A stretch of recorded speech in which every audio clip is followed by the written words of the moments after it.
दोस्तों, बहुत समय पहले की बात है। एक सुंदर लेकिन साधारण से गांव चिरंजीवपुर में एक 19 वर्षीय लड़का रहता था, अर्जुन। देखने में बिल्कुल सामान्य, मेहनती और सीधा साधा, लेकिन उसका सबसे बड़ा शत्रु था उसका अस्थिर और भ्रमित मन। अर्जुन हर बात पर सोचता था, जरूरत से ज्यादा। कोई कुछ कह दे तो वह दिन भर उसी बात को दोहराता रहता। उसने ऐसा क्यों कहा? क्या मैं बुरा हूँ? क्या सब मुझे नापसंद करते हैं? उसके सोचने की आदत ने उसे इतना जकड़ लिया था कि वो किसी काम में मन नहीं लगा पाता। खेत में भी बुवाई करते हुए वह बीजों से ज्यादा अपने विचारों को बोता रहता। माँ कहती, थोड़ा आराम कर ले, पर वह खुद को उसी सांचे में पीसता जाता। गांव के लड़के तालाब में तैराकी करते, खेलते, हंसते, और अर्जुन एक पेड़ के नीचे बैठकर उन्हें देखता, पर अंदर से जलता। ये लोग इतने हल्के कैसे रहते हैं? क्या इनके पास सोचने को कुछ नहीं? एक दिन वह खेत में काम करते हुए अचानक कांपने लगा। हाथ से फावड़ा छूट गया और वह वहीं बैठकर रोने लगा। वह खुद को अब और नहीं समझ पा रहा था। गांव में हर रविवार को पंचायत भवन में एक सत्संग होता था, जहां एक बुजुर्ग साधु बाबा हरिप्रकाश आते थे। वह कोई चमत्कारी बाबा नहीं थे, बल्कि एक पुराने शिक्षक, जिन्होंने जीवन की गहराइयों को साधारण तरीकों से समझाया। अर्जुन कभी नहीं जाता था सत्संग में। उसे लगता था कि वहां की बातें केवल बुजुर्गों के लिए हैं। लेकिन उस दिन फावड़ा छूटने और मन के टूटने के बाद वह पहली बार पंचायत भवन गया। भीड़ में चुपचाप सबसे पीछे बैठ गया। बुजुर्ग साधु मंच पर बैठे बोले जा रहे थे, हर इंसान के जीवन में सबसे बड़ा युद्ध बाहर नहीं, अंदर होता है।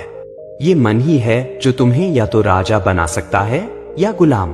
अगर तुम हर बात पर सोचते रहोगे तो तुम कभी जी नहीं पाओगे। सोचो जरूर, पर वही जो जरूरी हो। ये शब्द अर्जुन के दिल के भीतर तक उतर गए। उसने पहली बार महसूस किया कि कोई उसके जैसे लोगों के बारे में बात कर रहा है। सत्संग के बाद लोग धीरे धीरे जाने लगे। अर्जुन वही बैठा रहा। बुजुर्ग साधु उसके पास आए और बोले, बेटा, कुछ पूछना है क्या? अर्जुन ने झिझकते हुए कहा, बाबा, मैं हर चीज पर सोचता हूँ, सोचता ही रहता हूँ, जी नहीं पाता। बुजुर्ग ने उसकी आंखों में देखा। कभी खेतों में घास काटी है? जी, रोज, अर्जुन ने कहा। अगर घास को काटा न जाए तो वो खेत की फसल को कैसे बढ़ने देगी? वैसे ही मन में उगती बेवजह की सोचों को भी काटना पड़ता है, वरना वो तुम्हारे जीवन को घेर लेती है। अर्जुन ध्यान से सुन रहा था। बुजुर्ग ने उसकी पीठ पर हाथ रखकर कहा, अब रोज सुबह जल्दी उठो। सबसे पहले कुछ शारीरिक काम करो, चाहे खेत हो या झाड़ू लगाना या पेड़ के नीचे सफाई। काम से शरीर थकता है और थका मन चुप होता है। शुरुआत यहीं से करो। मन को शांत करना ध्यान से होगा, लेकिन ध्यान से पहले कर्म जरूरी है। बिना काम के ध्यान भी सिर्फ सोच बनकर रह जाता है। एक अभ्यास जो जीवन बदल सकता है। बुजुर्ग ने उसे एक सरल अभ्यास दिया। हर रात को सोने से पहले 3 बातें लिखना। आज मैंने क्या सोचा? किस बात ने मुझे परेशान किया? क्या वो बात वाकई इतनी जरूरी थी? ये तुम्हारे मन को समझने का पहला कदम होगा, उन्होंने कहा। अब अर्जुन रोज सुबह जल्दी उठता, गांव की गलियों में झाड़ू लगाता, अपने खेतों की मेढ़े साफ करता, दोपहर को माँ के साथ बर्तन धोता, शाम को कुएं से पानी भरता। हर दिन वो अपने साथ एक छोटा सा पुराना डायरी लेकर चलता।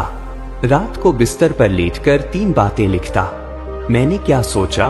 क्या बात मुझे परेशान कर गई? क्या वो जरूरी थी? लेकिन हर दिन, हर रात वो सिर्फ इतना महसूस करता, मैंने मेहनत की, पर मन तो वैसा का वैसा ही है। उसका दिमाग अब भी हर बात को पकड़ लेता। माँ ने अगर डांट दिया, वो घंटों सोचता। कोई रास्ते में देखकर मुस्कुरा न दे तो सोचता, क्या मुझसे कुछ गलती हो गई? 1 हफ्ता बीत चुका था। अब अर्जुन थकने लगा था। क्या ये सब करने का कोई फायदा भी है? वो सोचने लगा, क्या वो बाबा की बातें सिर्फ शब्दों का खेल थी? क्या मन कभी शांत हो भी सकता है? या मैं ही ऐसा हूं जो कभी ठीक नहीं हो सकता? उसी हफ्ते रविवार फिर आया और पंचायत भवन में फिर सत्संग का आयोजन हुआ। लेकिन इस बार अर्जुन पिछले की तरह सबसे पीछे नहीं बैठा। वह सीधे साधु बाबा के पास गया। आंखों में झुंझलाहट थी और मन में निराशा। अर्जुन ने सीधी बात की, बाबा, मैंने सब कुछ किया। रोज सुबह जल्दी उठा, काम किया, डायरी भी लिखी, पर मेरा मन वैसा का वैसा ही है। कोई फायदा नहीं हो रहा। बाबा मुस्कराए नहीं। इस बार उन्होंने गंभीरता से उसकी आंखों में देखा। फिर बोले, बेटा, एक बीज आज बोया जाए और कल फल दे दे। ऐसा होता है क्या? अर्जुन चुप हो गया। बाबा ने आगे कहा, बुरा बनने में एक दिन भी नहीं लगता, लेकिन अच्छा बनने में समय लगता है, क्योंकि बुरे में प्रयास नहीं लगते और अच्छे में संघर्ष करना पड़ता है। तुमने सिर्फ 7 दिन कोशिश की और परिणाम की मांग करने लगे, जबकि तुमने अपने मन को 19 साल तक यूं ही बहकने दिया। बाबा ने जोर देकर कहा, अगर तुम सच में अपने मन को समझना और बदलना चाहते हो, तो कम से कम 1 महीना पूरी ईमानदारी से अभ्यास करो। उसके बाद अगर कुछ न बदले तो मुझसे फिर सवाल करना। अर्जुन ने थोड़ा अचरज से पूछा, 1 महीना रोज बिना छोड़े?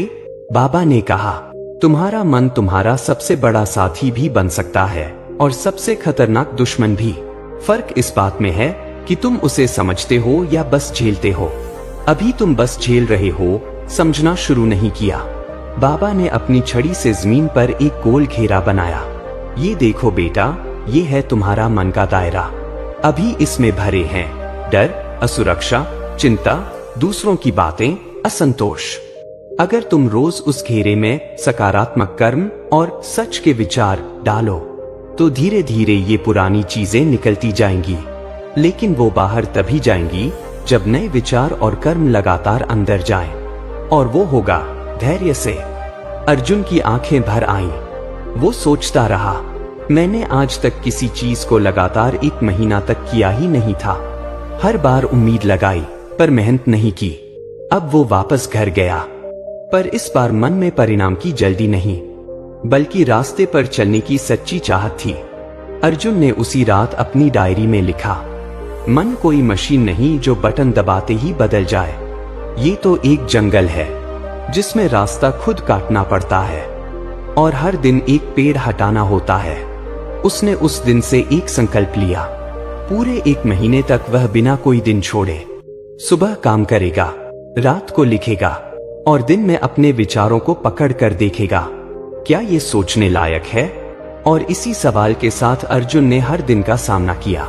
अब अर्जुन हर दिन सुबह उठकर सबसे पहले अपने मन को एक बात समझाता, आज सिर्फ जरूरी बातों पर सोचूंगा।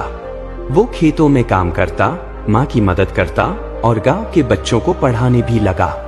बातें अब भी होती थीं, लोग अब भी ताने मारते थे, कोई हंसता, कोई उपेक्षा करता, पर अब अर्जुन हर बात को पकड़ता नहीं था। अब वो सोचता था, समझता था, फिर छोड़ देता था। एक रात जब वह डायरी लिख रहा था, उसने पाया आज पूरे दिन उसे किसी बात पर ज्यादा दुख नहीं हुआ। उसने लिखा, आज पहली बार मैं अपने साथ सहज महसूस कर रहा हूँ। अब मुझे लगता है मैं अपने मन को थोड़ी थोड़ी समझने लगा हूँ। गांव के कुछ लोग उसके व्यवहार में अंतर देखने लगे थे। अब अर्जुन जल्दी चिढ़ता नहीं था, हर किसी से शांति से बात करता था, बिना शिकायत के काम करता था। एक दिन अर्जुन गांव की चौपाल में बैठा था तो एक बुजुर्ग किसान ने कहा, बेटा, पहले तो तू हर बात पर परेशान रहता था, अब तो ऐसा लगता है जैसे कुछ भीतर से स्थिर हो गया हो। अर्जुन मुस्कुरा दिया। उसने पहली बार महसूस किया कि जब आप बदलते हैं तो दुनिया धीरे धीरे आपकी छवि भी बदलने लगती है। अब अर्जुन के पास कुछ भी नया नहीं था, न कोई धन, न कोई बड़ा काम, न कोई खास सफलता, पर फिर भी वह खुश था, क्योंकि अब उसका मन उसका दुश्मन नहीं, साथी बन चुका था। वो अब भी डायरी में लिखता, हर दिन सुबह बैठकर 5 मिनट खुद से सवाल करता, क्या मैं आज शांत रह पाया? क्या मैंने आज सिर्फ जरूरी बातों पर ध्यान दिया? और हर बार जवाब थोड़ा बेहतर होता। 1 महीने बाद वही रविवार आया, सत्संग हुआ और जैसे ही समाप्त हुआ, अर्जुन सीधे बाबा के पास गया। इस बार उसकी आंखों में संकोच नहीं, कृतज्ञता और शांति थी। उसने बाबा के पैर छुए और बोला, बाबा, आपने सच कहा था, 1 महीना मैंने पूरी ईमानदारी से प्रयास किया और अब सब कुछ बदल गया है। माँ अब मुझसे ज्यादा बात करती है, लोग मुझे सुनते हैं, घर का माहौल भी हल्का लगने लगा है। ऐसा लगता है जैसे सब कुछ बदल गया हो। बाबा ने मुस्कुराकर अर्जुन से पूछा, बेटा क्या सच में बाहर की दुनिया बदल गई है? अर्जुन थोड़ा सोच में पड़ गया, फिर धीरे से बोला, नहीं बाबा, शायद दुनिया नहीं बदली, मैं खुद बदल गया हूँ। बाबा हंसे और बोले, यही तो बात है, परिवर्तन की शुरुआत बाहर से नहीं भीतर से होती है। जब मन शांत होता है तो वही चीजें जो पहले बुरी लगती थी अब सामान्य